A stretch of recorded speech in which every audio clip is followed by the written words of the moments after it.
Родителите на починатите во трагедијата во дискотеката Пулс имаат право да бараат одговори, а институциите се должни да одговараат, порача министерот за внатрешни работи Панче Тошковски, откако пред 2 дена семејствата на починатите млади луѓе на 8-миот протестен марш за ангелите обвинија дека кобната ноќ на 16 март полициски службеници ја затвориле вратата на дискотеката, со што нивните деца биле спречени да излезат во времето кога од пиротехнички средства настанал пожарот во дискотеката.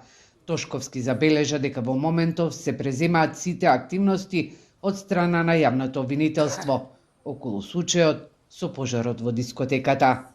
Не можам да не спомнам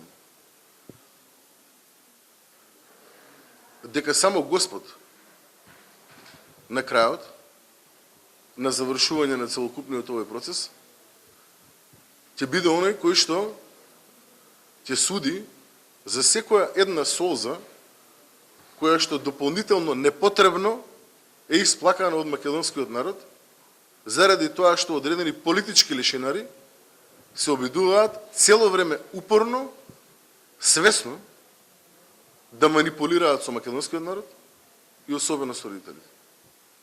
Само Господ ќе им суди на крајот. Не знам зошто не се плашат од тоа. Во пожарот во дискотеката Пулс починаа 62 млади луѓе, а околу 200 беа повредени. Во истрагата која заврши пред неколку дена, опфатени се 46 осумничени лица. Во меѓувреме семејствата на починатите и повредените секоја сабота маршираат по кочанските улици, барајќи неселективна правда за нивните деца.